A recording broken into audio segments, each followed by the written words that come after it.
কাছে মনে হয় এখন সব দিনই সমান। সেই ছোটবেলার মতো বার্থডে স্পেশাল ডে বলতে কিছু নেই। হ্যালো গাইস, কি অবস্থা? আজকে চলে এলাম একটা বার্থডে ব্লগ নিয়ে। তো 2 ডিসেম্বর আমার বার্থডে ছিল। তো সেদিন আমার জব থাকায় আমি তেমন একটা মাথা ব্যথা নেইনি। তো আমরা দুজন চলে গিয়েছিলাম আমাদের বাসা থেকে 32 কিলোমিটার দূরে একটা বিচে। সেখানে গিয়ে আমরা একটা কেক কাটলাম। তো আমি একটু ইমোশনাল হয়ে গিয়েছিলাম যে বিচের পাড়ে এই প্রথম আমার বার্থডেটাকে আমি এভাবে সেলিব্রেট করতে পারবো। যদিও অনেকটা বেশি খারাপ লাগছিল, কারণ আমি কখনো আমার ফ্যামিলি অথবা ফ্রেন্ডসদেরকে ছাড়া কখনো বার্থডে সেলিব্রেট করিনি।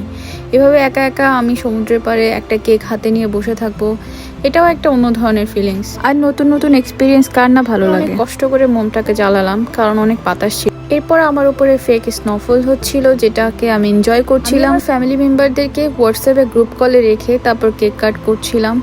আর এই তো আমার কেকের ডিজাইন। এখন আমরা কেকটাকে টেস্ট করে দেখলাম, এটা অনেক বেশি মজা ছিল, তেমন একটা মিষ্টিও ছিল। বেশি সুন্দর ওয়েদার আর এত সুন্দর সুন্দর ঢেউ ছিল, আমরা অনেক বেশি এনজয় করছিলাম। আমরা সমুদ্রের পাড়ে অনেকক্ষণ ছিলাম, একা একা বসেছিলাম। এরপর বালির উপরে আমি আমার কারিগরি করছিলাম, সুন্দরভাবে আমি হাঁটছিলাম। এরপর আমি আমার আর্টিস্টে শুরু করে দিলাম। আমি এখানে বালির উপরে আঁকাআঁকি করছিলাম। সমুদ্রের পানিতে একটু পা ভেজানোর জন্য যখন গিয়েছিলাম, এই তো অবস্থা, এত ঠান্ডা ছিল, আমরা দৌড়ে চলে আসলাম। পানির স্রোতের কারণে আমরা দৌড়ে আসছিলাম।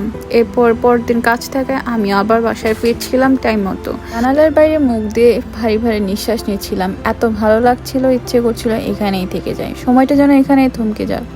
কিন্তু ওই তো বয়সটা আবার 1 বছর বেড়ে গেল।